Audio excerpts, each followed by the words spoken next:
আল্লাহ বলেছেন বান্দারা তোমরা আমাকে ভয় করো।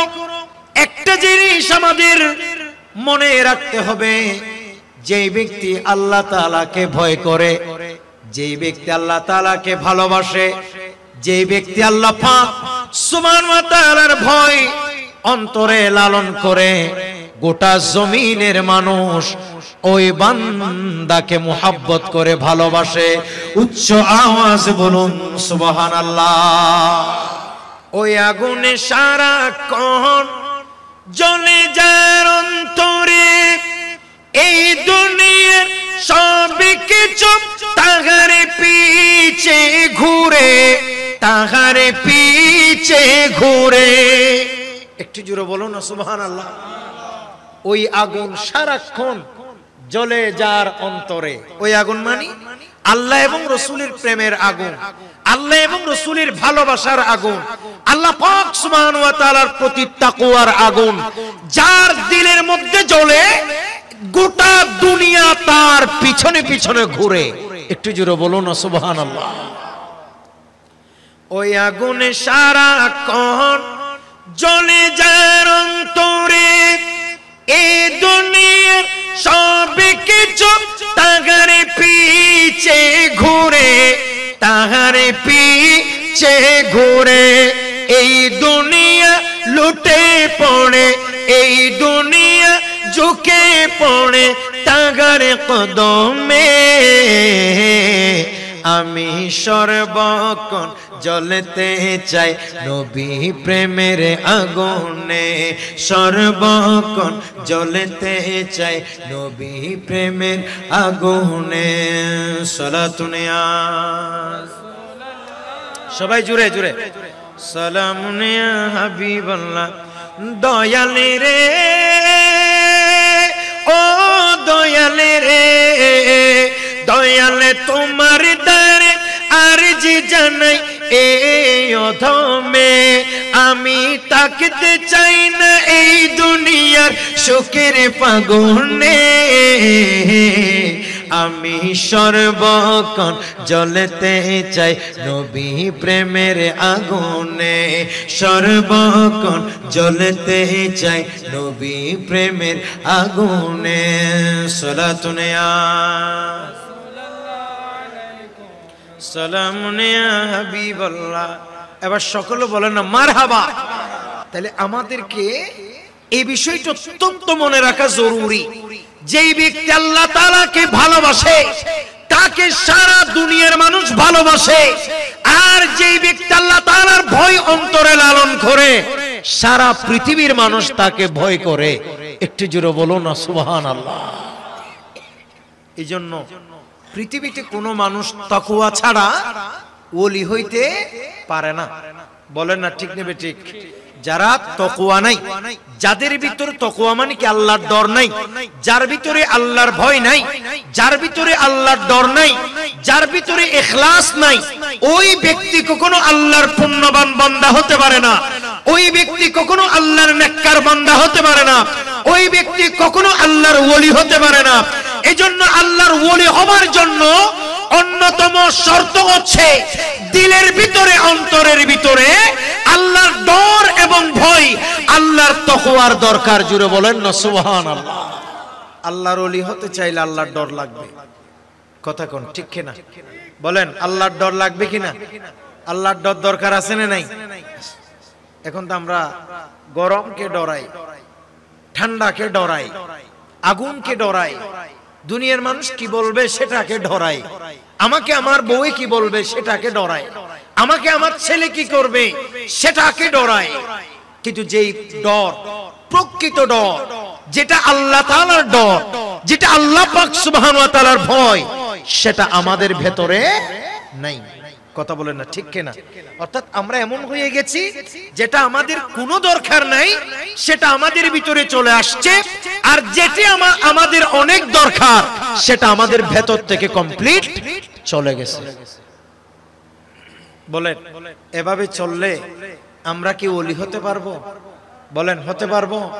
যারা গৌস পাক শাহিন শাহে বাগদাদ বড় পীর আব্দুল কাদের জিলানী, উনি কোনো নবী নয়, উনি কোনো সাহাবী নয়, এমনকি উনি কোনো তাবেঈও নয়, তারপরেও উনার যে আকাশচুম্বী মর্যাদা, তারপরেও উনার যে আকাশচুম্বী সম্মান, তারপরেও তিনার স্মরণে আমাদের ফাতিহা ইয়াজদাহুম, তারপরেও উনার স্মরণে আমাদের গাউসিয়া কমিটি, তারপরেও উনার স্মরণ আমাদের সব সময় আমাদের দিলের ভিতর, মনের ভিতর, হৃদয়ের ভিতর, চোখের ভিতর সব সময় উনাকে যে, উনার প্রতি যে আমাদের শ্রদ্ধা, উনার প্রতি যে আমাদের রেসপেক্ট, এটা হচ্ছে একমাত্র উনার তাকওয়ার বদান্যতা। একটু জোরে বলুন সুবহানাল্লাহ। এই জন্য আল্লাহর ডর আমাদের দরকার আছে না নেই? আল্লাহর ডর কি? এটা মানে এই বিশ্বাস রাখা যেখানে পৃথিবীর কেউ নাই সেখানেও আমাকে দেখেন কে? জোরে বলতে হবে আল্লাহ। এই বিশ্বাস রেখে, শুধু এই বিশ্বাস রাখা নয়, এই বিশ্বাস রেখে গুনাহ না করে গুনাহ থেকে ফিরে আসা, এটার নাম আল্লাহর ডর, এটার নাম আল্লাহর ভয়। তাহলে আমরা কি বললাম? আল্লাহর ডর এবং আল্লাহর ভয়, এটা ভেরি ভেরি ইম্পর্টেন্ট। এবং যার ভিতরে তাকওয়া আছে, যার ভিতরে আল্লাহর ডর এবং ভয় চলে আসে, তার এক নাম হয়ে যায় মুত্তাকি। একটু জোরে বলবেন না সুবহানাল্লাহ? তার এক নাম কি হয়ে যায়? মুত্তাকি। খেয়াল করেন, এক নানা এবং নাতি, তারা ওয়াজে গেছে। কথা কোন কোথায় গেছে? ওয়াজ। কথা বুঝতেছেন সবাই? তো সবাই মনোযোগ দেন। তো নানা এবং নাতি ওয়াজ থেকে যাওয়ার সময় একটা দেখা যাচ্ছে যে রাস্তার মধ্যে দোকান একটা খোলা। কথা বলেন, কি খোলা? দোকান। এখন মাহফিল শেষ হইতে অনেক রাত, 12টা বাজে গেছে কথার কথা।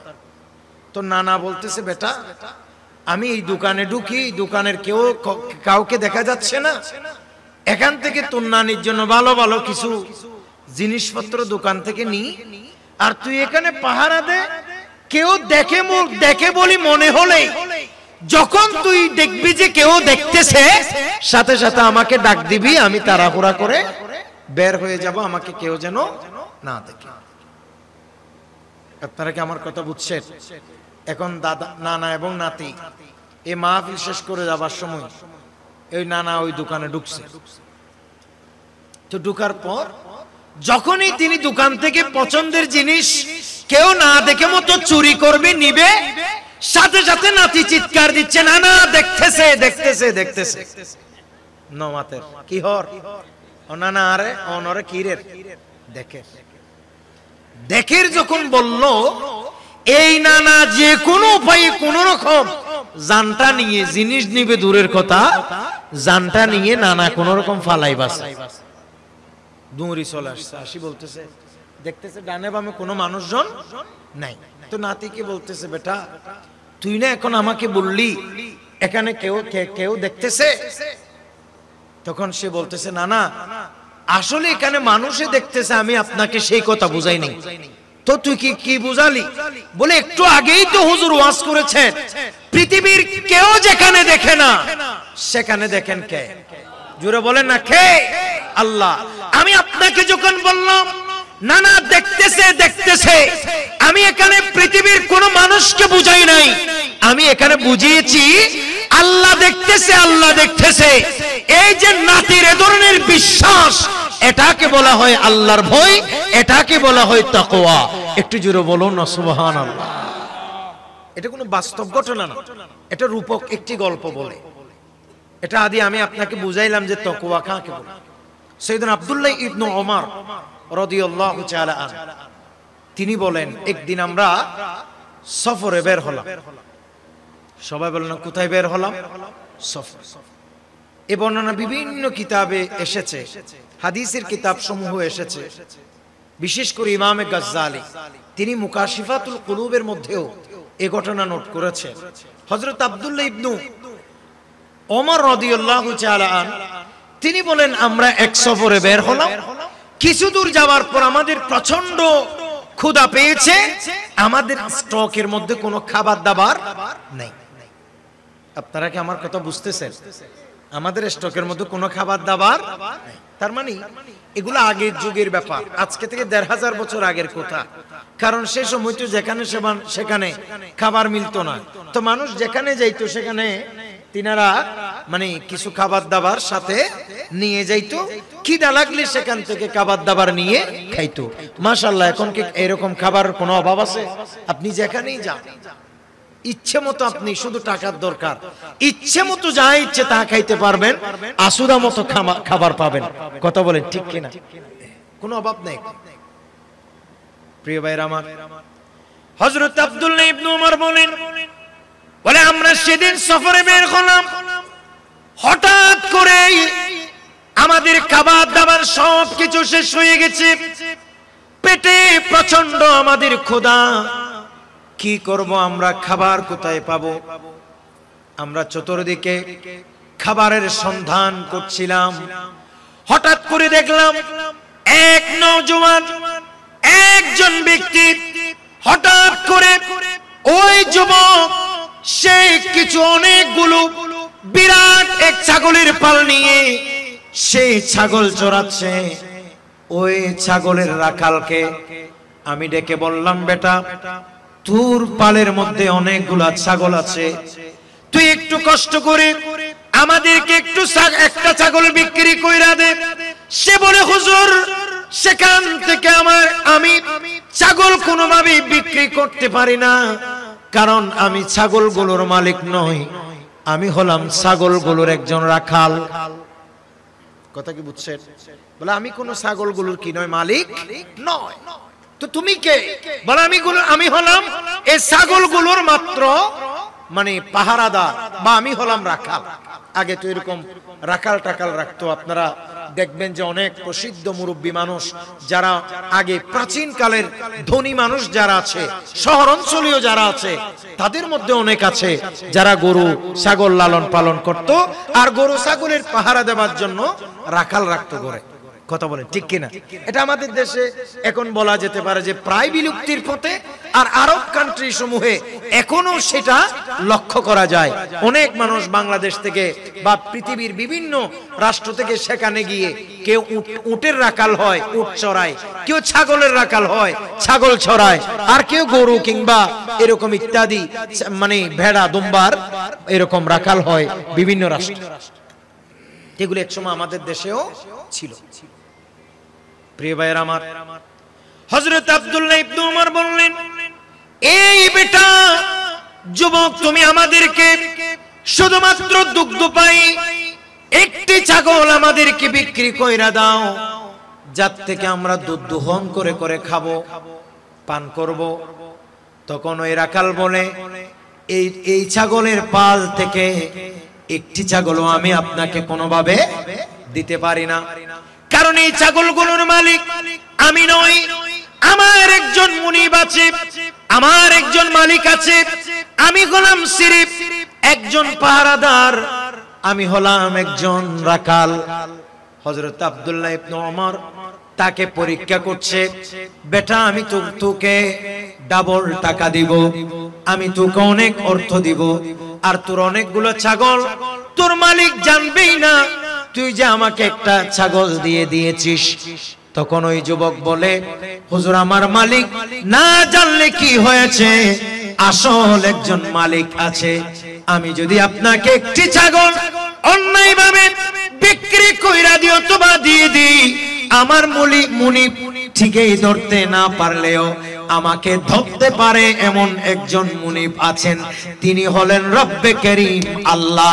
আমি তাকে ডরাই, তার ভয়ে আমি আপনাকে কোনোভাবে এখান থেকে ছাগল বিক্রি কইরা দিতে পারি না। উচ্চ আওয়াজ বলুন সুবহানাল্লাহ। হযরত আব্দুল্লাহ ইবনে ওমর রাদিয়াল্লাহু তাআলা সঙ্গী সাথীদেরকে বললেন, আয় আমার সঙ্গীরা, এটার নাম হলো তাকওয়া। বলেন আল্লাহু আকবার। এটার নাম হলো কি? তাকওয়া।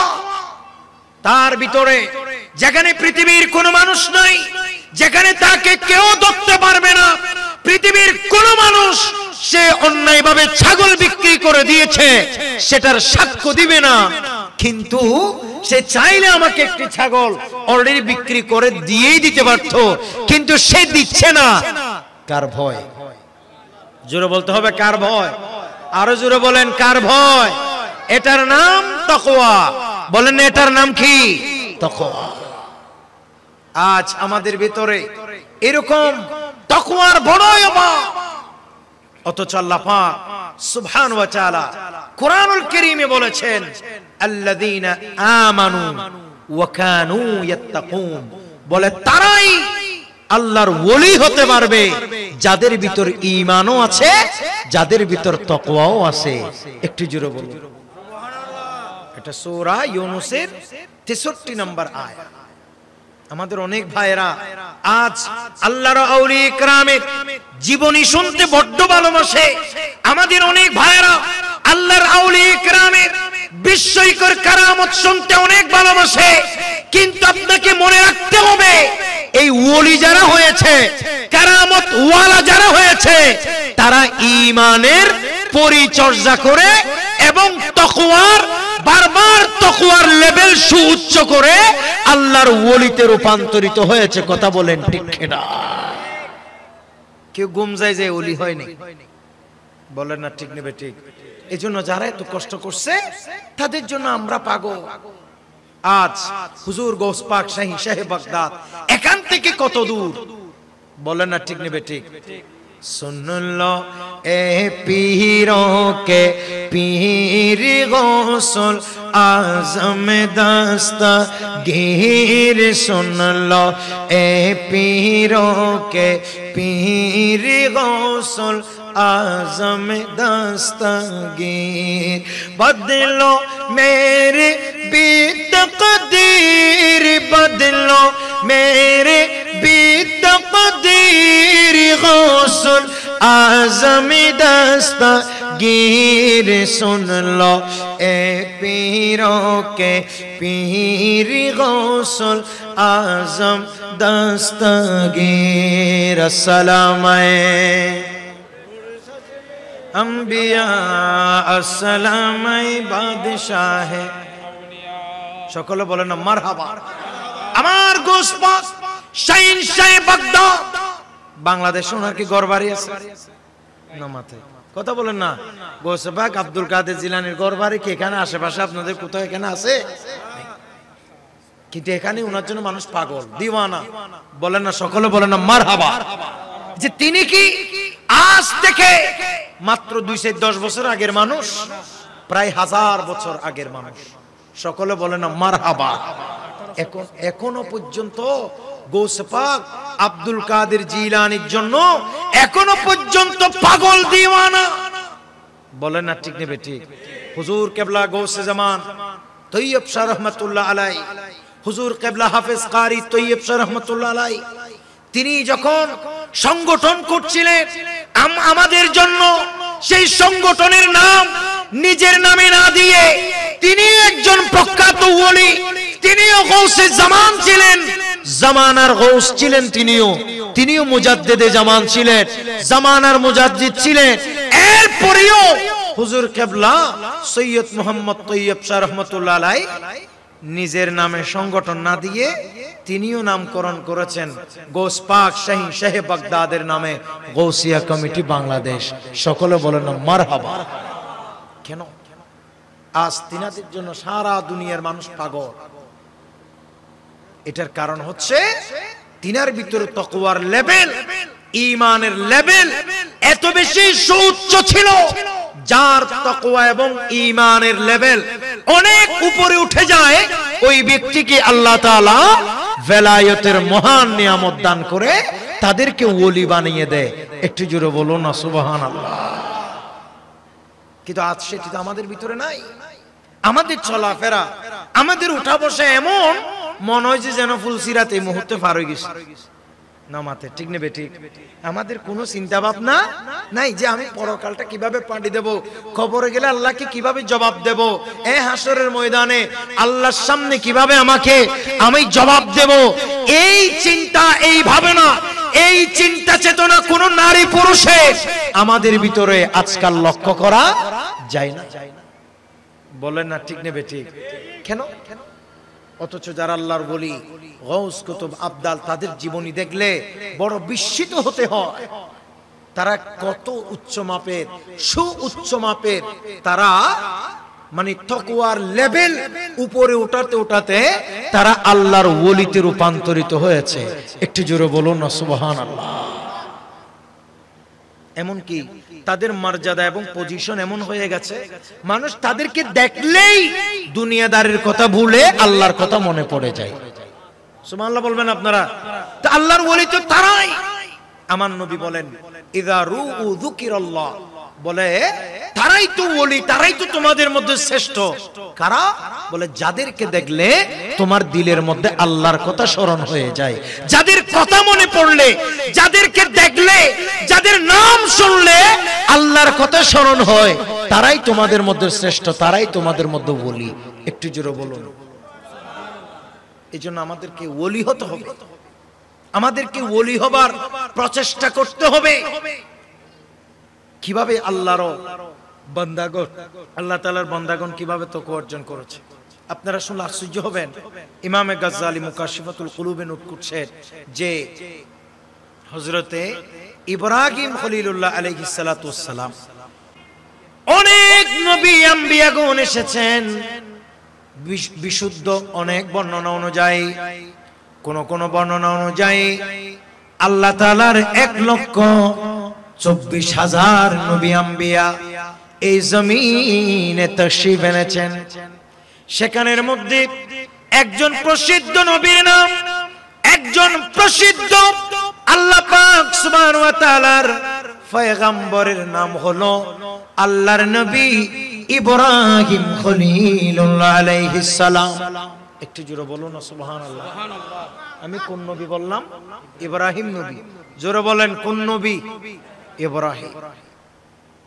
আল্লাহ পাক সুবহানাহু ওয়া তাআলার এই নবী ইব্রাহিমের লকব হচ্ছে খলিলুল্লাহ, আল্লাহর বন্ধু। সকলে বলেন মারহাবা। বলেন কার বন্ধু? আল্লাহ।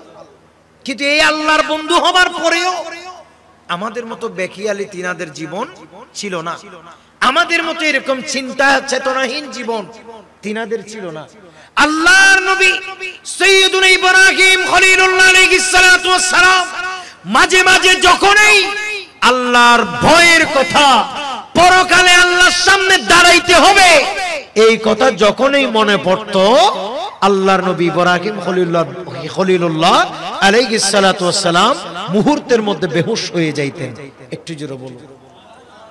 কি হয়ে যেতেন? বেহুশ হয়ে যেতেন। কার কথা মনে পড়লে? আল্লাহ। তা আমরা কই বেহুশ হই? আমাদের ভিতর আল্লাহ তাআলার ডর এবং ভয় কই? আর আমাদের ভিতর যদি ডর থাকতো, ভয় থাকতো, আমরা কি একজনের সম্পদ একজনে কখনো মারি খাইতে পারতাম? আমাদের ভিতর যদি আল্লাহর ডর এবং ভয় থাকতো, আমরা কখনো মিথ্যে কথা বলতে পারতাম? আমাদের ভিতর যদি আল্লাহ তাআলার ডরের মতো ডর থাকতো, আমরা কি কখনো সুগলখুরি করতে পারতাম? না। আমাদের ভিতর আল্লাহর ডর নাই, আমাদের ভিতর ভয় নাই, আমাদের ভিতর আল্লাহর প্রতি কোনো চিন্তা চেতনা নাই, যার ফলশ্রুতিতে প্রতিনিয়ত আমাদের জীবনটা মিথ্যের ভিতরে ডুবে আছে, আমাদের ভিতরে প্রতারণার ভিতরে আমাদের জীবন ডুবে আছে, আমাদের জীবন প্রতিনিয়ত অন্যায়ের ভিতরে ডুবে আছে। কথা বলেন ঠিক কিনা? তাই আজ আমি আপনাদেরকে অত্যন্ত বিনয়ের সাথে বলি, আল্লাহর নবী ইব্রাহিম খলিলুল্লাহ আলাইহিস সালাম যখনই আল্লাহর ডর, আল্লাহর তাকওয়া, আল্লাহর ভয়ের কথা যখনই আল্লাহ পাক সুবহানাহু ওয়া তাআলার দরবারে গিয়ে তাকে একদিন দাঁড়াইতে হবে, একথা যখনই মনে পড়তেন, তখনই আল্লাহর নবী ইব্রাহিম বেহুশ হয়ে যাইতেন। একটু জোরে বলুন সুবহানাল্লাহ।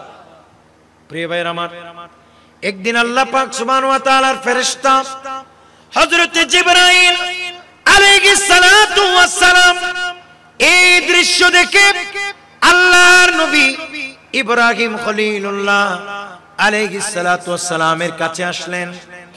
আল্লাহর নবী ইব্রাহিমকে বললেন, এ আল্লাহর বন্ধু ইব্রাহিম, ওগো আল্লাহর খলিল, আল্লাহর বন্ধু ইব্রাহিম, কেন আপনি বারবার বেহুশ হয়ে যান? এই পৃথিবীতে কোনো মানুষ কি কোন মানুষ কি বন্ধুর ভয়ে বেহুশ হয় নাকি? একটু জোরে বলুন না সুবহানাল্লাহ। আল্লাহর ফেরেশতা জিবরাইল বলতেছে, আয় আল্লাহর নবী ইব্রাহিম খলিলুল্লাহ আলাইহিস সালাম, আমি বারবার দেখি আপনি কখনো কখনো মাঝে মধ্যে আপনি বেহুশ হয়ে যান। কেন আপনার ভিতরে এই প্রবণতা? কি হয়েছে? মানুষকে কোন বন্ধুকে কি বন্ধু ডরে এরকম বেহুশ হয়ে যায়? সাইয়েদনা ইব্রাহিম খলিলুল্লাহ দু চোখের পানি ছেড়ে দিয়ে জোর করে কাঁদছে আর বলছে, আই আল্লাহর ফেরেশতা জিবরাইল, শোনো, আমিও জানি পৃথিবীতে কোনো মানুষ কোনো বন্ধুকে কোনো বন্ধু ভয় করে না, কোনো বন্ধুকে ভয় পায় না। কিন্তু যখনই আমিও জানি আমি আল্লাহর বন্ধু, কিন্তু যখনই কিয়ামতের ময়দানের কথা মনে পড়ে, যখনই আল্লাহর সামনে দাঁড়ানোর কথা মনে পড়ে, তখন আমি আল্লাহর ভয়ে আমি বেহুশ হয়ে পড়ি। একটু জোরে বলুন সুবহানাল্লাহ।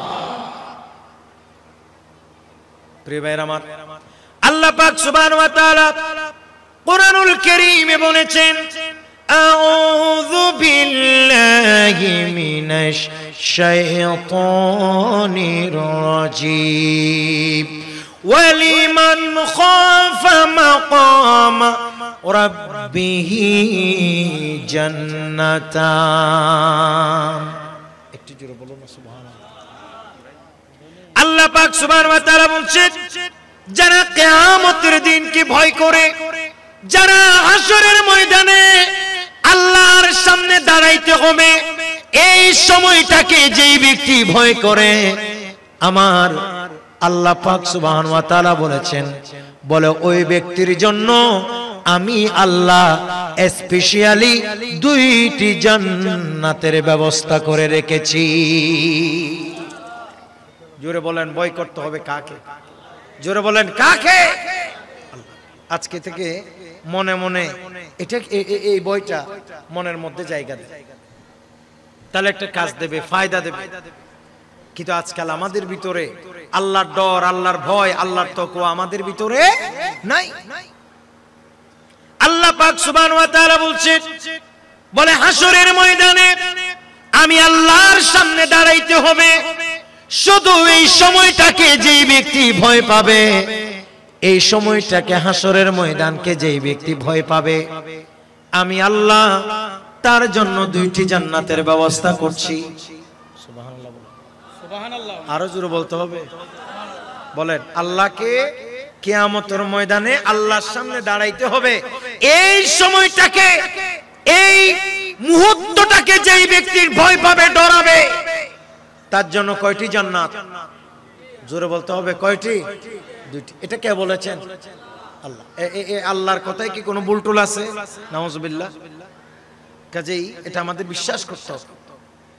সৈয়দনা ওমর ইবনুল খাত্তাব রাদিয়াল্লাহু তাআলা আনহুর জামানায় এক যুবক, বলেন না এক যুবক, সে প্রত্যেক দিন ইশারের নামাজ আদায় করতে যাইতো, প্রত্যেক নামাজেই তো তিনি পড়তেন জামাতে। আর ইশারের নামাজের নিয়ম ছিল, ইমাম সাহেব চলে যাবার পর সবাই যখন মসজিদ থেকে চলে যাইতো, তিনি স্পেশালি বসে নামাজের জায়গায় বসে কিছুক্ষণ আল্লাহর তাসবিহ তাহলিল করতেন। সুবহানাল্লাহ বলবেন না? সুবহানাল্লাহ। সব সময় এটা চেষ্টা করবেন। এখন আমরা মসজিদের মধ্যে গিয়ে অনেক মানুষ তাড়াহুড়া করি, ঠিক কিনা? কেউ কেউ গড়ি দেখি বারবার যে 1:30 বাজে জামাত, 1:31 হয়ে গেছে, হুজুর এখনো ঢুকে নাই। হিসাবের থেকে বেহিসাব হইলে এটার জন্য অনেক মানুষ ইমামের সাথে রোড আচরণ করে, খারাপ ব্যবহার করে। একটু জোরে বলুন না নাউজুবিল্লাহ। আপনার আরো শুকরিয়া করা দরকার, ইমাম সাহেব হুজুর 1 মিনিট 2 মিনিট দেরি করার কারণে 1-2 মিনিট আপনি মসজিদের ভিতরে বেশি থাকার সুযোগ পেয়েছেন। সকলে বলবেন না মারহাবা। কারণ মসজিদের ভিতরে থাকা এটা হচ্ছে সবচাইতে নিয়ামতপূর্ণ সময়। আমার নবী বলেছেন, আহাব্বুল বিলাদে ইলাল্লাহি মাসাজিদুহা, বলে এই জমিনে আল্লাহর কাছে সবথেকে প্রিয় জায়গা হলো মসজিদ। সুবহানাল্লাহ বলবেন না? আল্লাহর কাছে, আল্লাহর জমিনে সবথেকে প্রিয় জায়গা কি? জোরে বলেন মসজিদ। তো মসজিদের ভিতরে যে আপনি 1 মিনিট 2 মিনিট বসে থাকছেন, এটা কি ভালো না খারাপ? আমার নবীর ওপরে হাদিস আসছে, যতক্ষণ পর্যন্ত মুসল্লি তার নামাজের জায়গায় বসে থাকবে, তার চতুর্দিকে আল্লাহর ফেরেশতারা এসে তার জন্য ইস্তেগফার করতে থাকবে, আল্লাহ তুমি এই বান্দাকে মাফ করে দাও, আল্লাহ তুমি এই বান্দাকে মাফ করে দাও। একটু জোরে বলুন সুবহানাল্লাহ। কিন্তু আমাদের ভিতরে সেই প্রবণতা নাই। আমরা চাই যে মসজিদে যত শর্টকাটে ঢুকি এবং যত তাড়াতাড়ি বের হইতে পারি। বলেন না ঠিক নেবে ঠিক? এটা বড় আশ্চর্য। অথচ মসজিদ হচ্ছে পৃথিবীর সবচাইতে নিরাপদ জায়গা, শান্তির জায়গা, আল্লাহ পাক সুবহানাহু ওয়া তাআলার মুহাব্বতের জায়গা, আল্লাহর প্রিয় জায়গা। সকলে বলেন সুবহানাল্লাহ। এই জন্য আমি আপনাদেরকে আজকে বলছি যে এই মাহফিল থেকে এটাও সবক হোক আমাদের, যে মসজিদে আমরা চেষ্টা করব আজানের পরে, অর্থাৎ সকলের আগে আগে যাইতে, এবং চেষ্টা করব মসজিদ থেকে কিছু সময় লেট করে সকলের পরে বের হইতে। আল্লাহ যেন আমাদেরকে তৌফিক দান করেন। আবার এখনো মসজিদও কমার্শিয়াল হয়ে গেছে। অনেক জায়গায় আপনি দেখবেন যে মসজিদ শুধুমাত্র আজানের 2-1 মিনিট আগে খুলবে, সালাম ফিরানোর সাথে সাথে কোন রকম সুন্নত পড়ার সাথে সাথে মেইন মসজিদ না, গেট সহ লক করে দিবে। জোরে বলেন না নাউজুবিল্লাহ। এটা একটা বড় আক্ষেপ এবং আফসোসের ব্যাপার। কিন্তু নবী সাল্লাল্লাহু আলাইহি ওয়াসাল্লামের অনেক সাহাবায়ে কেরামের জীবনীতে পাওয়া যায়, এমনকি নবী করিম সাল্লাল্লাহু আলাইহি ওয়াসাল্লামের বহু হাদিস আসছে, আমার নবী সাহাবায়ে কেরামের দিলের ভিতরে যখনই কোনো চিন্তা হতো, যখনই কোনো পেরেশানি হতো, যখনই কোনো টেনশন হতো, তখনই তারা নামাজের ওয়াক্ত না হলেও মসজিদের ভিতর গিয়ে জিকির আজকার করতেন, তাসবিহ তাহলিল করতেন, আল্লাহর কাছে দোয়া করতেন। সকলে বলেন সুবহানাল্লাহ। আমাদের ভিতরে সেই প্রবণতা আজকাল নাই। আমরা যেমন কমার্শিয়াল হয়ে গেছি, অধিকাংশ মসজিদে কি হয়ে গেছে, এরকম কমার্শিয়াল হয়ে গেছে। মানে মনে হয় যে যেন এটা একটা ডিউটি, জাস্ট মানে মসজিদের আজানের 2-1 মিনিট আগে খুলবে, আজানের সাথে সাথে নামাজের পর পরেই 2-4-5 মিনিট পরে বন্ধ করবে। আমরা রাস্তাঘাটে অনেক মাহফিলে যাই, যাওয়া আসার মধ্যে রাস্তাঘাটে প্রায় সময় দেখি অনেক মসজিদে একটু চেষ্টা করি, যে কারণ মসজিদ পাওয়া না গেলে নামাজের জন্য একটু লেট হয়। ধরেন জামাত শেষ হয়ে গেছে, 2-10 মিনিট 20 মিনিট হয়ে গেছে, এমন কোন বেশি অনেক জায়গায় দেখি যে মসজিদের ভেতরে তো বন্ধ করছে ডাইরেক্ট গেট সহ লক করে দিচ্ছে সরাসরি। একটু জোরে বলেন না নাউজুবিল্লাহ। এই জন্য আমি সবাইকে পরামর্শ দিই, অন্তত সব বন্ধ করলেও মসজিদের গেট খোলা রাখা উচিত, একটা ওয়াশরুম খোলা রাখা উচিত, মসজিদের বারান্দাটা অন্তত খোলা রাখা উচিত।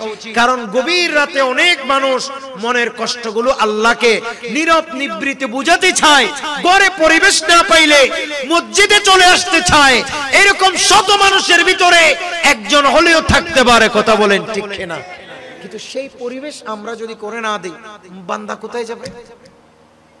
এই জন্য আমরা চেষ্টা করব। আমরা বাহিরে দেখা যায় আরব দেশে অনেক সুন্দর সিস্টেম। তারা আরব দেশসমূহে, আপনারা অনেকে আছেন যা প্রবাসে যারা আছেন, অনেক মানুষ আরবিদেরকে হয়তো বিভিন্ন কারণে তাদেরকে আপনারা মন্দ বলতে পারেন, কিন্তু তাদের ভিতরে অনেক মন্দের ভিতরে এমন সুন্দর সুন্দর কিছু স্বভাব আছে। সেখানের ভিতরে একটা হচ্ছে মসজিদ কেন্দ্রিক তাদের আরবিদের স্বভাব। সেটা কি? সেটা হচ্ছে আরবিরা মসজিদে ঢোকার সাথে সাথে আগে দখলিল মসজিদ পড়বে। একটু জোরে বলবেন না সুবহানাল্লাহ। মসজিদে ঢুকে সাথে সাথে কি পড়বে? মসজিদের নামাজ। কিন্তু সেটা আমরা পড়ি কোন দিন? শুধু জুমার দিন। আমরা মনে করি দখলিল মসজিদ এটা শুধু জুমার দিন পড়তে হয়, অন্য দিন নয়। আসলে সেটা এরকম না, এটা প্রত্যেক দিনের নামাজ, প্রত্যেক ওয়াক্তের নামাজ। একটু জোরে বলেন না সুবহানাল্লাহ। এবং নবী করিম সাল্লাল্লাহু আলাইহি ওয়াসাল্লামের সুন্নাহ, আমার নবী এভাবেই মসজিদে ঢুকে বসার আগে আগে 2 রাকাত সালাত আদায় করতেন, মসজিদের হক। হ্যাঁ, কিন্তু এটা আমাদের দেশে এটার পড়ার রসম একেবারেই কম। আর দেখা যায় যে আরবে কিরকম মানুষ ঢুকছে মসজিদে, ঢুকার সাথে সাথেই সে নামাজ পড়ে বসে চেষ্টা করছে, পাশে কোরআন শরীফ আছে, এই কোরআনটা নিবে, কোরআন কারীমটা নিবে, এটা নিয়ে পড়ার সুযোগ না পেলে এরকম দেখবে, দেখে এটাকে ভক্তি করে একামাত শুরু হয়ে গেলে পড়তে না পারলে অন্তত রেখে দিবে একটু মোহাব্বত করে। জোরে বলেন না সুবহানাল্লাহ। কিন্তু আপনারা বুকে হাত দিয়ে বলেন এমন অসংখ্য মানুষ আমি বুকে হাত দিয়ে বলতে পারবো যারা গত বছর রোজায় কোরআন কারীম ধরছে, এবছর রোজা আসা পর্যন্ত যোগ দিয়ে আল্লাহর কোরআনটা ধরবে, খুলবে, পড়বে, তিলাওয়াত করবে দূরের কথা, একটিবার ধরে বুকে পর্যন্ত লাগাই নাই। কথা বলেন ঠিক কিনা? এর চেয়ে আফসোস কি হতে? তো আমাদের জন্য আল্লাহ তাআলার দয়া মেহেরবানি আসবে কোত্থেকে? এই জন্য আমি বলি যে এই অভ্যাস আমাদের গড়ে তোলা উচিত। আর আমাদের দেশের অনেক মসজিদে কোরআন শরীফ রাখছে তালামারি, বলেন না ঠিক নেবে ঠিক? আলমিরার ভিতরে কোরআন শরীফ রাখছে কি তালামারি। তো তালামারি কোরআন শরীফ রাখলে মুয়াজ্জিন থেকে চাবি নিয়ে চাবি খুলে কোরআন নিয়ে পড়বে না। এটা তো আমাদের আশপাশে রাখা উচিত, খোলা রাখা উচিত, যাতে ধরতে পারে, পড়তে পারে, চলতে পারে। আর অনেক মসজিদে লক্ষ্য করা যায় কোরআনুল কারীম এটা কোন সময় মুছছে তার কোনো হিসাব নাই। সেখানের ভিতরে ময়লা আবর্জনা হয়ে এমন নোংরা হয়ে আছে, কেউ তিলাওয়াত করতে চাইলেও সাহস করে এটা ধরতে পারে না, কারণ সে উযু করে আসছে, ময়লা হয়ে যাবে। কিন্তু আরব দেশগুলোতে আপনি দেখবেন যে প্রত্যেক ওয়াক্তে মসজিদের খাদেমরা সেগুলি মুছতেছে, মানুষে পড়তেছে। আমাদের পরিবেশগুলো মসজিদের, বিশেষ করে মসজিদের পরিবেশগুলো তো আমাদেরও এরকম করা উচিত। আল্লাহ যেন আমাদেরকে তৌফিক দান করে। কি আপনারা রাগ করছেন? তুই ফারুক আযম রাদিয়াল্লাহু তাআলা এর জামানায় ওই যুবক, তার একটা রসম ছিল, তার একটা নিয়ম ছিল। কি নিয়ম? সে আল্লাহ পাক সুবহানাহু ওয়া তাআলার ঘর, আল্লাহর ঘর মসজিদে ঢুকবে এবং ঢুকে সবার পরে তাসবিহ তাহলিল শেষে মসজিদ থেকে বের হবে। একটু জোরে বলেন না সুবহানাল্লাহ। সুবহানাল্লাহ। কিসের পরে? সবার পর, অর্থাৎ নামাজ দোয়ার পর সে ওখানে কিছু তাসবিহ তাহলিল করে সবার পর বের। এই যুবক মসজিদে যাওয়ার সময় প্রায় প্রতিনিয়ত এক মহিলা তাকে ফলো করত। একদিন হঠাৎ করে ওই মহিলা তাকে নির্জনে তাকে ডাকছে, তার ঘরের মধ্যে ডাকছে, কেউ নাই। এই যুবক ইশার সালাত পড়ে আসবার সময় যখন ওই যুবতী নারী তাকে তার ঘরে ডাকছে, সে ওই ঘরে ঢুকছে। ঘরে ঢুকে দরজায় যাওয়ার সাথে সাথে যখন নির্জন ঘরের ভিতর ওই মহিলাকে একাকী দেখেছে, হঠাৎ করে তার দিলের ভিতরে আল্লাহ পাক সুবহানাহু ওয়া তাআলার ভয় চলে আসছে। তার ভিতরে এটা চলে আসছে যে ইন্নী আখাফুল্লাহ, নিশ্চয়ই আমি আল্লাহ তাআলাকে ভয় করি। এখানে পৃথিবীর কেউ না দেখলেও আমাকে একমাত্র রব্বে করিম আল্লাহ দেখছে। আরেকটু জোরে বলেন না সুবহানাল্লাহ। প্রিয় ভাইরা আমার, ওই যুবক হঠাৎ করে তার ঘরে যখনই ঢুকছে নির্জন এরিয়ায়, সাথে সাথে তার দিলে মহান রব্বে করিম আল্লাহ পাক সুবহানাহু ওয়া তাআলার প্রতি ভয়ের সঞ্চার হলো। আল্লাহর প্রতি ভীত সন্ত্রস্ততায় এক পর্যায়ে ওই যুবক বেহুশ হয়ে পড়ে গেল। সুবহানাল্লাহ বলেন। কার ভয়? কার ভয়? আল্লাহর ভয়। আল্লাহর ভয়ে এই যুবক বেহুশ হয়ে গেছে। কোনো অন্যায় করে নাই, কোনো অপরাধ করে নাই, এখনো কেবলমাত্র অপরাধের দিকে পা বাড়িয়েছে। তার দিলের ভিতর আল্লাহর ভয়, তার হৃদয়ের মধ্যে আল্লাহ পাক সুবহানাহু ওয়া তাআলার প্রতি এমন ভয়, এমন ডর চলে আসছে। ওই যুবক আর নিজেকে কোনোভাবে কন্ট্রোল করতে পারছিল না। ওই যুবক হঠাৎ তার হৃদয়ের ভিতর আল্লাহ পাক সুবহানাহু ওয়া তাআলার ভয়ে, ডর এবং ভয়ে ওই যুবক কমপ্লিট ওখানে বেহুশ হয়ে পড়ে গেল। যেই মুহূর্তে ওই পুরুষ বেহুশ হয়ে যুবক যখন পড়ে যায়, ওই মহিলা তার বাঁধীকে ডাকলো, তার দাসীকে ডাকলো, বলে এই যুবককে ধরো, আমরা দুজনে ধরে তাকে তার ঘরের দরজায় দিয়ে আসি, নয়তো এখানে যদি মরে যায় তাইলে আমি তো আসামি হয়ে যাব। এবার তারা দুজনে ধরে তাকে সোজা তার ঘরের দরজায় রেখে চলে আসলো। তার বাবা ঘরের ভিতর হঠাৎ করে মনে পড়লো, আমার সন্তান প্রতিদিন ইশার সালাতের পর এতক্ষণে চলে আসে, আজকে এতক্ষণে আসলো না কেন? ঘর থেকে বের হয়ে ঘরের দরজায় যখন আসলো, দেখা যায় সন্তান ঘরের দরজায় বেহুশ হয়ে পড়ে আছে। সুবহানাল্লাহ। ঘরের দরজায় বেহুশ হয়ে পড়ে আছে। এবার বাবা চিন্তা করছে, হায় হায় আমার ছেলের কি হলো। ছেলেকে হুঁশ হবার জন্য যা করা দরকার তা করলো। কিছুক্ষণ পর তার হুঁশ ফিরে আসলো। হুঁশ ফিরে আসার পর বাবা ছেলে কথা বলছে। বাবা বলতেছে, বেটা কি হয়েছে তুই? প্রত্যেকদিন তুই অনেক আগে চলে আসিস, কিন্তু আজকে এত দেরি হলো এবং তুই যে বেহুশ হয়ে পড়ে আছস, কি হয়েছে তোর? কি সমস্যা, কি একটু আমাকে খুলে বল। তখন ওই যুবক বাপকে গোটা ঘটনা, গোটা কাহিনী খুলে বলল, বাবা আসলে আমার গায়ে কোনো আলগা নজর, আলগা দুষ্টুস লাগে নাই। কথা বলেন না, আমার গায়ে কোনো আলগা দোষ লাগে নাই। জিনভূতের আসর কুপ্রভাবে আমি কোনো বেহুশ হয় নাই। তাহলে তোর কি হয়েছে? বলে, বাবা আমার দিলের মধ্যে আল্লাহর ডরের বাতাস লেগেছে, আমার অন্তরের মধ্যে আল্লাহর ভয়ের বীজের সঞ্চার হয়েছে, আমি আল্লাহর ডরে বেহুশ হয়ে পড়েছি। একটু জোরে বলুন সুবহানাল্লাহ। আপনারা কি আমার কথা বুঝছেন? ছেলে হুঁশ হলো, বাবা তার সেবা শুশ্রূষা করলেন, ঘরের ভিতর ঢুকাইলেন, ঢুকাইতেই সে আল্লাহর ডরে আবার বেহুশ হয়ে গেছে। একটু জোরে বলুন না সুবহানাল্লাহ। কার ডর? কার ডর? আল্লাহর ডরে বারবার মুর্ছা যাচ্ছে, বারবার বেহুশ হচ্ছে। প্রিয় ভাইয়ের আমার, এক পর্যায়ে ওই যুবক সেই রাতেই বেহুশ অবস্থায় আল্লাহর ডরে তার দু চোখের পানি আসতে আসতে, জর্জর করে আসতে আসতে এক পর্যায়ে বেহুশ হয়ে সে মারা গেল। সকলে বলেন ইন্না লিল্লাহি ওয়া ইন্না ইলাইহি রাজিউন। ওই যুবক মারা গেল, ইন্তেকাল করেছে। ওই যুবক মারা যাবার পর বাবা সন্তানের জন্য, তার বাবা সন্তানের জন্য কবরের ব্যবস্থা করলো। রাতে রাতে সন্তানকে কবরের মধ্যে দাফন করা হয়েছে। উচ্চ আওয়াজে বলুন সুবহানাল্লাহ। আর একটু জোরে বলেন সুবহানাল্লাহ। এখানে একটা মশলা বলি, মানুষ মৃত্যুর পর ফ্রিজিং করে রাখার চেষ্টা করবেন না। আমাদের মধ্যে একটা ট্রেডিশনের রূপ নিয়েছে বর্তমানে, সেটা কি? মানুষ মরলেই ফ্রিজের গাড়িতে 2 দিন 4 দিন যা আছে আমরা রাখার চেষ্টা করি। এটা অযথা, অবান্তর, এতে কোনো ক্ষতি ছাড়া আমাদের জন্য কোনো ফায়দা নাই। আপনারা কি আমার কথা বুঝতেছেন? এটা হারাম, হারাম। অযথা কোনো কারণ ছাড়া এভাবে মাইয়তকে কষ্ট দেয়া, মাইয়তকে আগুনে জ্বালানো। যেন আচ্ছা, মরা মানুষকে আগুনে জ্বালানো যাবে?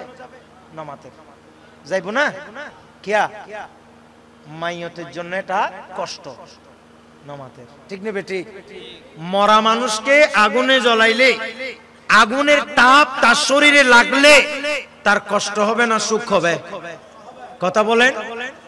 এমনকি তাকে গোসল করানোর সময় এমন জোরে জোরে বুসকাই বুসকাই গোসল করা যাবে না, যেভাবে জিন্দা মানুষকে বুসকাই বুসকাই অনেক ছোট বাচ্চাদেরকে মারা জাল ফাড়া তাল ফাড়া দিয়ে জালি টালি নিয়ে একদম ঘষে ঘষে দুই। কথা বলেন না, ঠিক নেবে? ঠিক।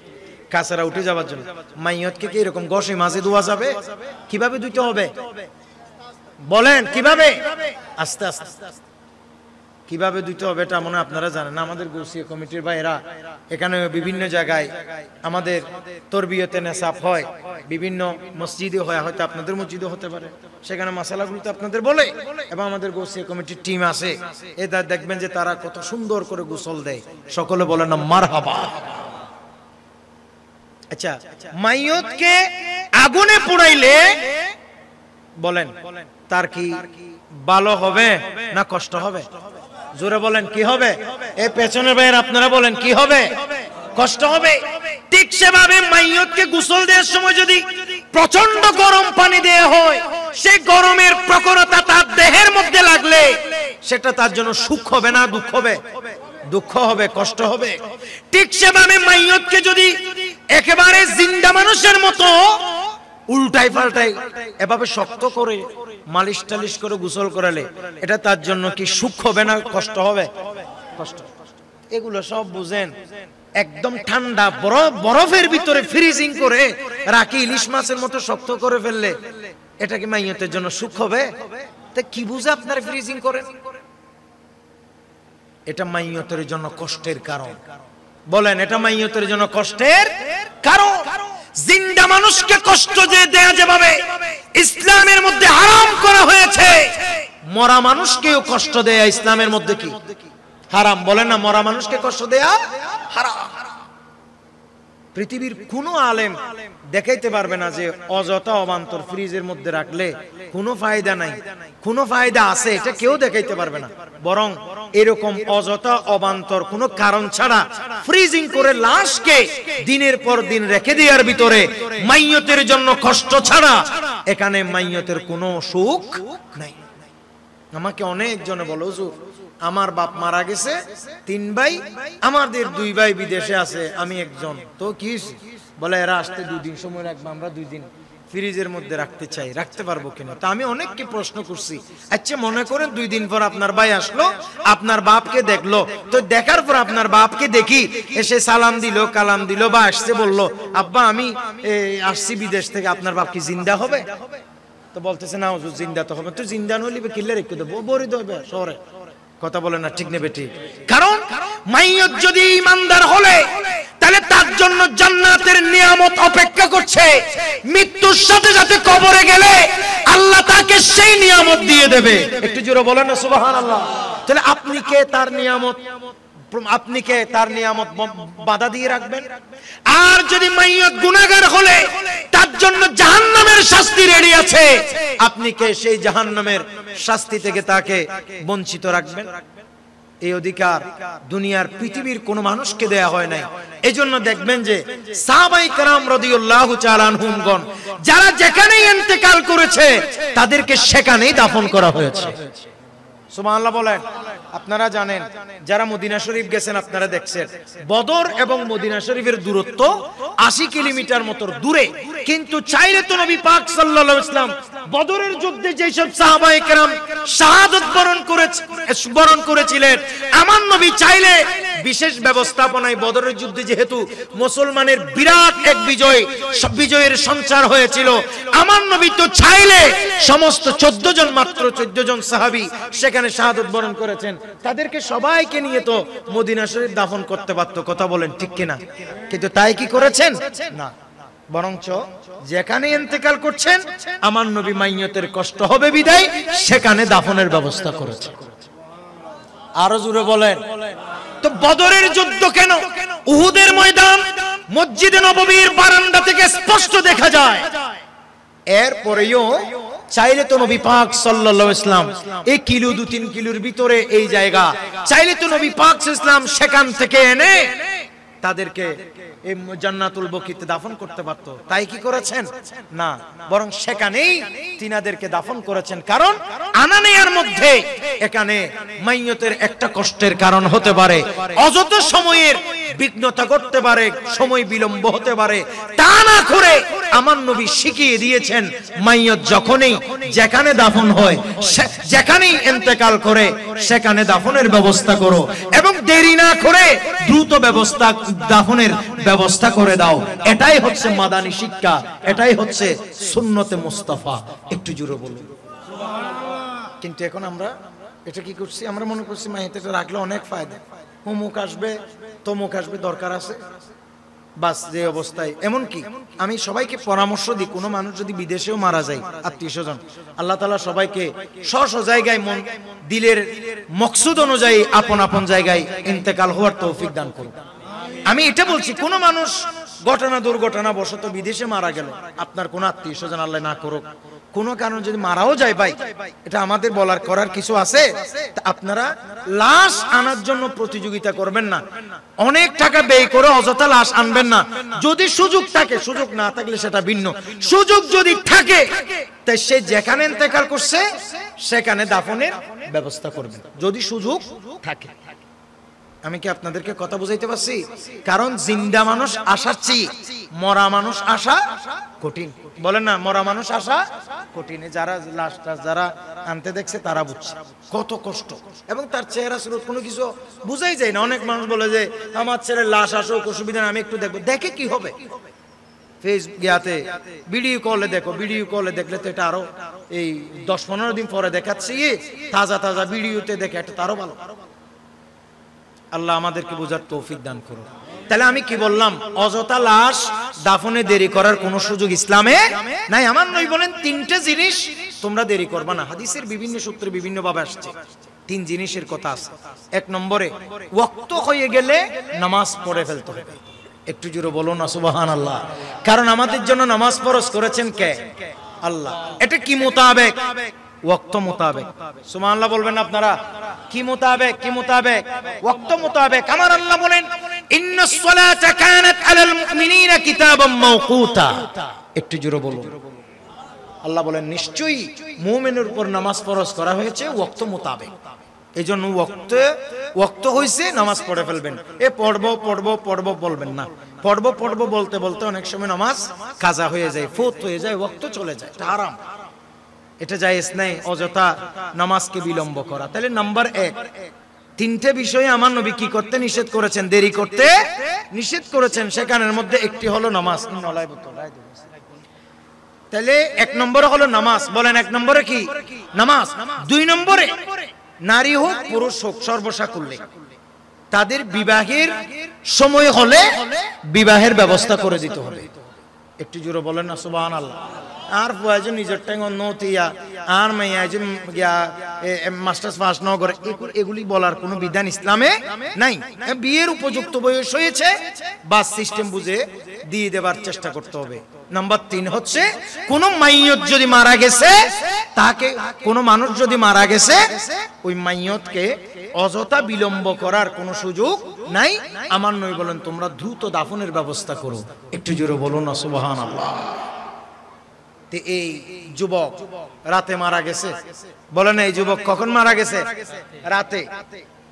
আর বাবা রাতেই তাকে কি করেছে? একটু জোরে বলবেন না সুবহানাল্লাহ। আচ্ছা বলেন কার বয়ে মারা গেছে? আরো জোরে বলতে হবে কার বয়ে? আল্লাহ। আল্লাহর বয়ে যখন মারা গেছে তখন ওই যুবকের বাবা সকালবেলা মনের অশান্তিতে নবী সাল্লাল্লাহু তাআলা আলাইহি ওয়াসাল্লামের দরবারে চলে গেছে। আমার নবীর সাহাবী সাইয়েদনা ওমর ইবনুল খাত্তাব রাদিয়াল্লাহু তাআলা এর দরবারে চলে গেছে।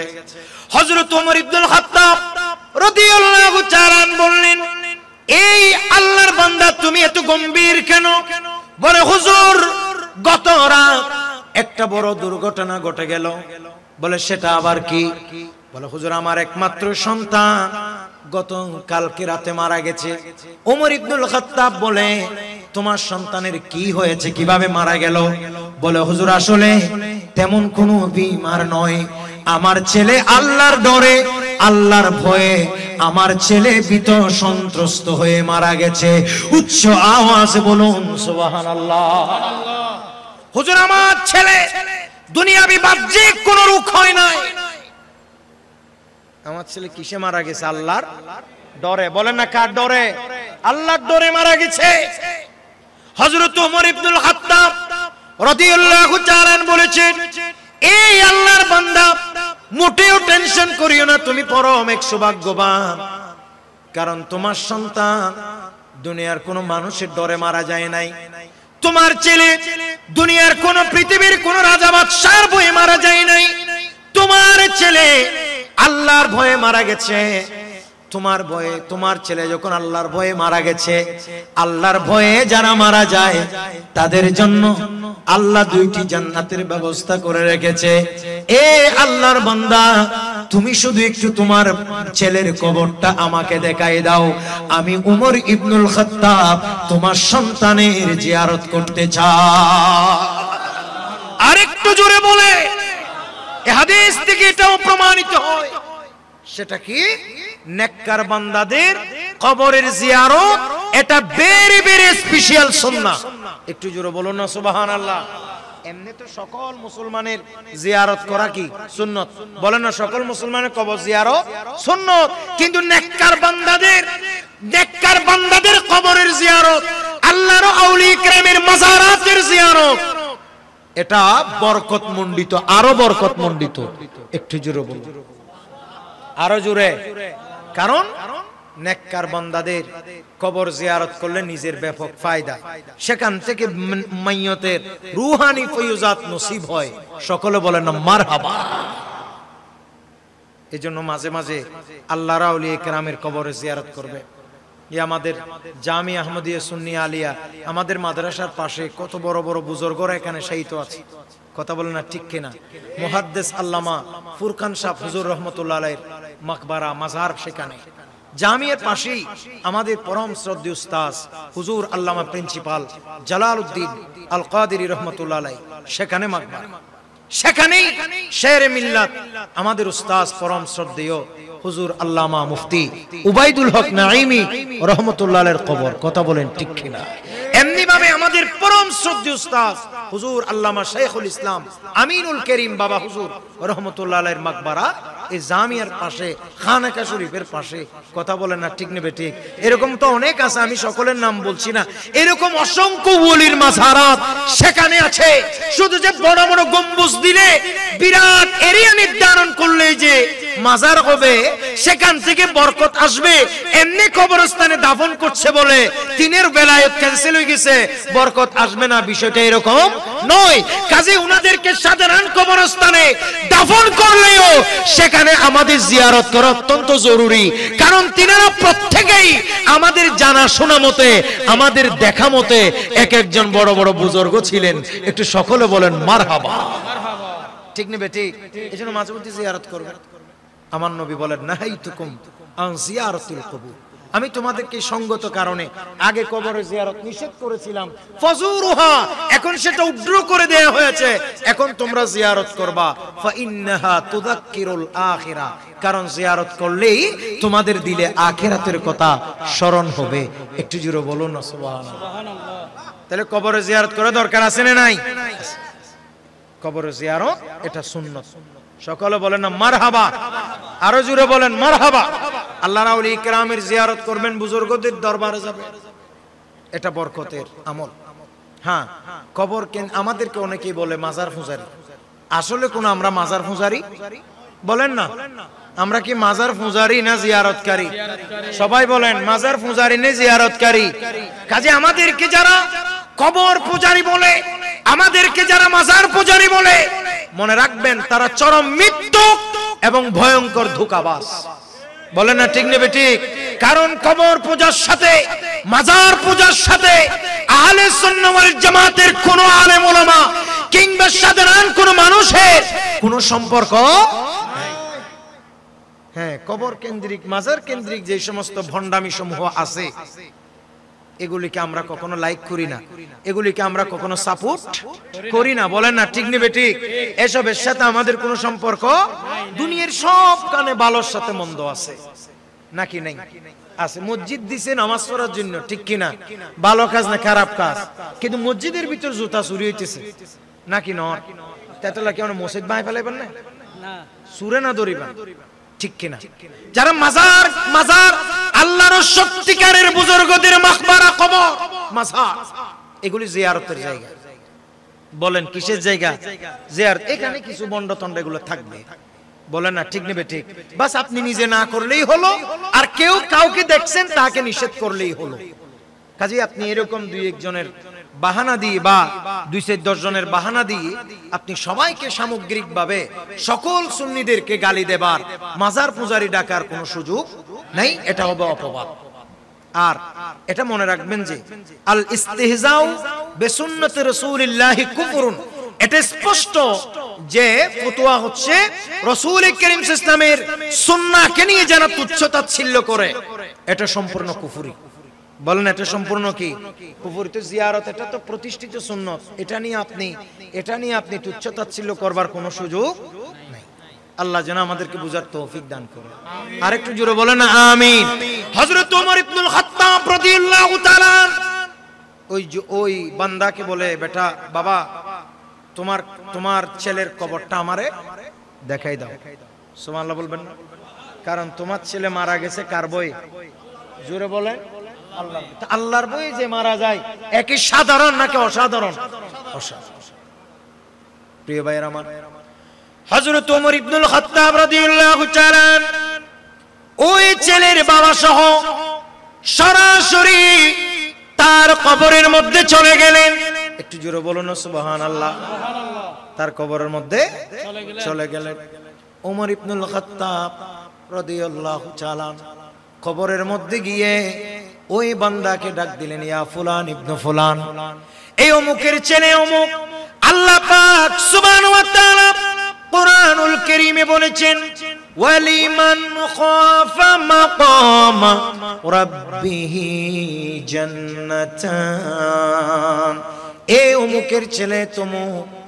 আল্লাহর কোরআনে আল্লাহ বলেছেন, যে ব্যক্তি আল্লাহকে ডরায়, আল্লাহকে ভয় পায়, ওই ব্যক্তির জন্য আল্লাহ দুইটি জান্নাতের ব্যবস্থা করে রেখেছে।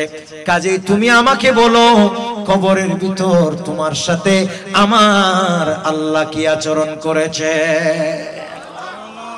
সাথে সাথে ওই কবরের ভিতর থেকে স্পষ্ট আওয়াজ বের হয়েছে, ইয়া ওমর ইবনুল খাত্তাব। ওই কবরের ভিতর থেকে আওয়াজ আসে, এ ওমর বিন খাত্তাব রাদিয়াল্লাহু তাআলা শুনেন, আল্লাহ পাক সুবহানাহু ওয়া তাআলা আল্লাহর ওয়াদা অনুযায়ী আমার সাথে সুন্দর ব্যবহার করেছে। আল্লাহ যে বলেছে আল্লাহর ডরে মারা গেলে তার জন্য আল্লাহ দুইটি জান্নাতের ব্যবস্থা করেছেন।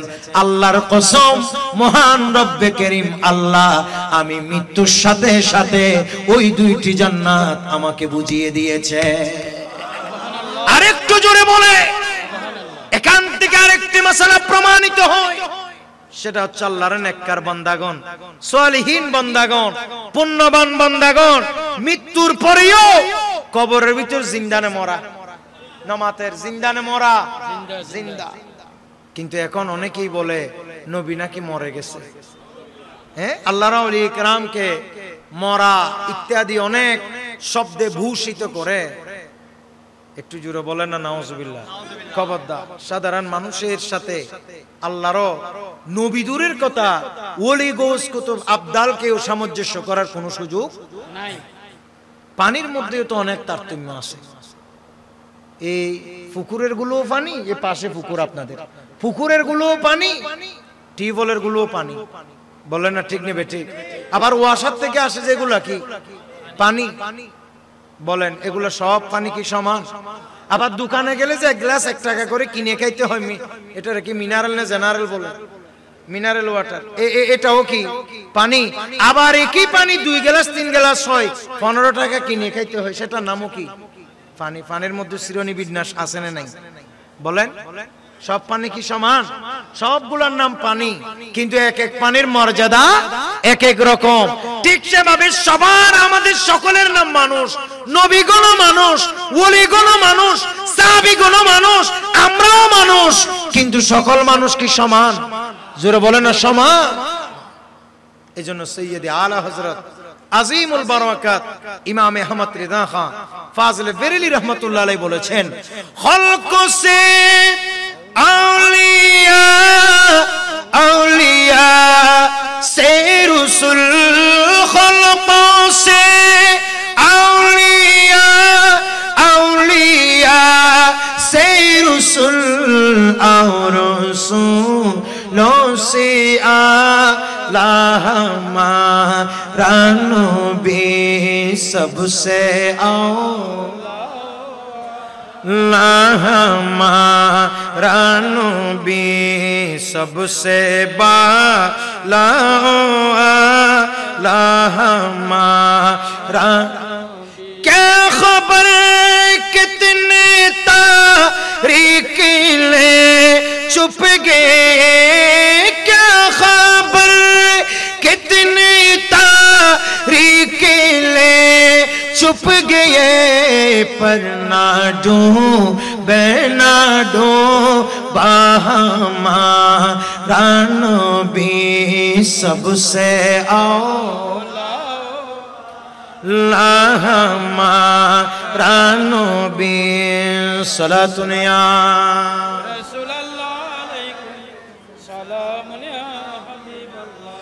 मुल्क को नैनों में अंबिया ताजदार, मुल्क को नैनों में अंबिया আমার তাজেদারোं का आता हमारा नबी सबसे औला हमारा नबी सबसे औला हमारा नबी। সকলে বলেন না মারহাবা। তাহলে সকল পানি যেমন সমান নয়, সকল মানুষও, সবাই বলে না সকল মানুষও। কিন্তু এখন আমরা অনেক মানুষকে শুনি যে নবী করিম সাল্লাল্লাহু আলাইহি ওয়াসাল্লামকে আমাদের মতো মানুষ বলতে। একটু জোরে বলেন না নাউজুবিল্লাহ। বলেন নবীকে কি আমাদের মতো মানুষ বলা যাবে? নবী মানুষ সেটা পর্যন্ত ঠিক আছে, কিন্তু নবী আমার মতো আপনার মতো মানুষ, আপনার মতো আমার মতো মানুষ নয়। তো নবী কেমন মানুষ? নবী অসাধারণ মানুষ, নবী অতুলনীয় মানুষ, নবী নূরের মানুষ। একটু জোরে বলুন না সুবহানাল্লাহ। जिसका कोई फानी नहीं ओ नबी हमारा है, जिसका कोई फानी नहीं ओ नबी हमारा है, जिसका कोई फानी नहीं ओ नबी हमारा है। मुस्तफा की अज़मतों का, मुस्तफा की अज़मतों का हद है न किनारा है। सलातुनिया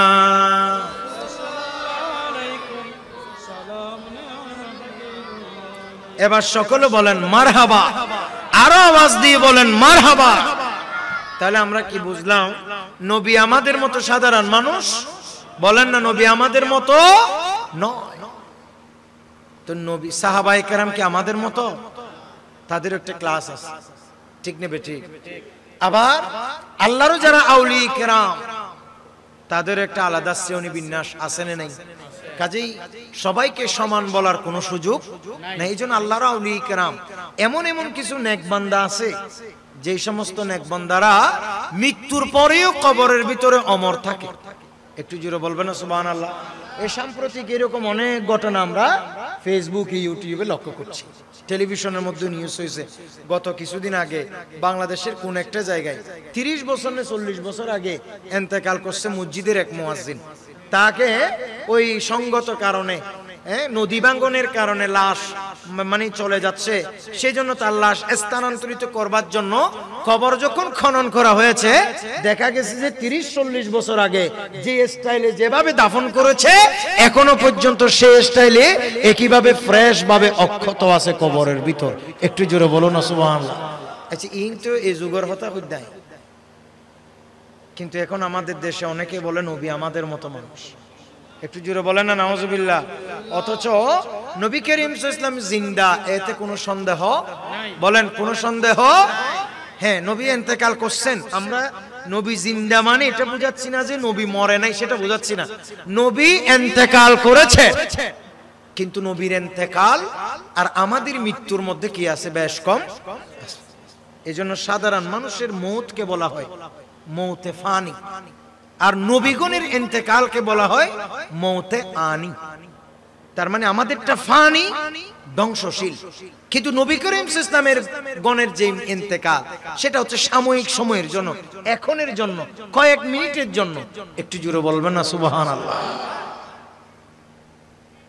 এই জন্য হযরত ওমর ইবনুল খাত্তাব রাদিয়াল্লাহু তাআলা আমার নবী নয়, আমার নবীর একজন সাহাবীর একজন ছেলে তার কবরে গিয়ে সালাম দিচ্ছে এবং বলতেছেন, এই মাইয়ত, আল্লাহ তো বলছে যে যেই ব্যক্তি আল্লাহর ভয়ে মারা যায় তার জন্য আল্লাহ কয়টি জান্নাতের ব্যবস্থা করছে? 2টি। কাজেই আমি তোমাকে প্রশ্ন করতেছি, তুমি আমার প্রশ্নের জবাব দাও। তোমার কবরে আল্লাহ তোমার সাথে কি আচরণ করছে, কি ব্যবহার করছে? এই কথা বলার সাথে সাথে সেই কবর থেকে জবাব দিচ্ছে, বলে, এই উমর বিন খাত্তাব, আল্লাহ যা বলেছে ঠিক বলেছে। আল্লাহর কসম, আমি মৃত্যুর পর কবরে যখন আসছি, ওই যে 2টি জান্নাতের কথা আল্লাহ বলছে, সে 2টি জান্নাত আল্লাহ আমাকে বুঝাই দিয়েছে। আরেকটু জোরে বলেন না সুবহানাল্লাহ। এই জন্য কখনো আল্লাহর আউলি কিরামগণ যারা নেককার সালেহীন পুণ্যবান, হয়তো আমাদের দৃষ্টি এত দূর পৌঁছে নাই, এই জন্য আমরা বুঝতেছি না ওনারা আছে কিনা, জিন্দা কিনা। কিন্তু একথা আমাদের বিশ্বাস করতে হবে, যদি সত্যিকারের ওলি হয়, একটু জোরে বলো না সুবহানাল্লাহ। সত্যিকারের কি হয়? ওলি হয়, ওলি মানে তো আল্লাহর বন্ধু। সত্যিকারের যদি ওলি আল্লাহ হয়, আল্লাহর বন্ধু হয়, তাহলে সে কবরের ভিতরে ইন্তেকাল করার পরেও জিন্দা। একটু জোরে বলুন না সুবহানাল্লাহ, আরো জোরে বলেন সুবহানাল্লাহ। যাই হোক, আমি যে কথা বলছি সেটা হচ্ছে আল্লাহর ভয়। বলেন সেটা কার ভয়? আল্লাহ। আল্লাহর ভয় ছাড়া পৃথিবীতে কেউ ওলি হইতে পারে না। নেককার সালেহীন পুণ্যবান সাদিকিন মুহসিনিন ওলি আল্লাহ কখনো আল্লাহর ভয় ছাড়া হইতে পারে না। সেই ব্যক্তি আল্লাহর ওলি হতে পারবে যার ভিতরে ঈমানের মজবুতি আছে এবং যার ভিতরে আল্লাহ তাআলার স্পেশাল ডর আছে। একটু জোরে বলুন সুবহানাল্লাহ। আর সেটার জন্য আপনার ভিতরে যদি সেই ঈমান এবং আমল যদি আপনার ভিতরে আনতে পারেন, তাহলে দেখা যাবে যে আপনার ভিতরে ঈমান এবং আমল যখনই চলে আসবে, ঈমান এবং আমল, ঈমান এবং তাকওয়া যখন আপনার ভিতর চলে আসবে, আল্লাহ পাক সুবহানাহু ওয়া তাআলা আপনাকেও, আপনার জানা অজানাই আপনাকে আল্লাহ ভেলায়েত দিয়ে দিবে, আল্লাহ আপনাকে ওলি বানাই দেবে। একটু জোরে বলুন না সুবহানাল্লাহ। ওলি সবাই হতে পারে সামগ্রিক অর্থে। ওলি হবার জন্য বড় আসন চেয়ারের দরকার নাই, অনেক ভক্ত অনুরক্তের কোনো দরকার নাই। যে কোনো মুসলমান ওলি হইতে পারবে, ওলিয়ে আম্মা। আর ওলিয়ে খাসা হবার জন্য এটা শর্ত শরায়েত আছে, ইলমে দ্বীন লাগবে, সে অনেক কথা আছে। আল্লাহ আমাদেরকে আল্লাহর নেককার পুণ্যবান সালেহীন বান্দা হবার তৌফিক দান করুন। তাহলে আমি কি বললাম? আল্লাহ বলেন ইয়া আইয়ুহাল্লাযীনা আমানু, হে ঈমানদার বান্দাগণ, ইত্তাকুল্লাহ। আল্লাহ বলেন যে তোমরা কাকে ভয় করো? জোরে বলেন কাকে? আল্লাহকে ভয় করো। ওয়া কুনু মা'আস সাদিকিন। একটু জোরে বলুন না সুবহানাল্লাহ। কুনু মা'আস সাদিকিন। সকলে বলেন না মারহাবা। কি বলেছেন? বলে তোমরা নেককার বান্দাদের সাথী হয়ে যাও। কার সাথী হয়ে যাও? নেককার বান্দাদের সাথী। তো নেককার বান্দা কারা? আল্লাহর ওলি, গৌস, কুতুব, আবদাল। তা আমরা সেই ওলিদের সাথে থাকতে চাই কি চাই না? এই থাকার, এই তার একটা দৃষ্টান্ত হিসেবে আমরা যারা সুন্নি জামাত, আহলে সুন্নাত ওয়াল জামাত, আমরা ফাতিহা ইয়াজদাহুমের মাহফিল করি। কথা বলে না ঠিক না বেঠিক? গৌসে পাকের স্মরণে আমরা বিভিন্ন ফাতিহা করি, ঠিক কিনা? তো এগুলি না করলে কি গৌসে পাকের কোনো অসুবিধা হবে? বলেন না ভাই, অসুবিধা হবে? আর যদি কিয়ামত পর্যন্ত এই ফাতিহা ইয়াজদাহুম না করলেও গৌসে পাকের কোনো অসুবিধা হবে নাকি? এটা করা মানে আল্লাহ যে বলেছেন ওয়াকুনু মা'আস সাদিকিন, তোমরা সাদিকিনদের সাথী হও। আমরা সাদিকিনের যে সাথী, সেটার একটা দৃষ্টান্ত। সকলে বলেন মারহাবা। আল্লাহ আমাদের এই মাহফিলকে কবুল করুক।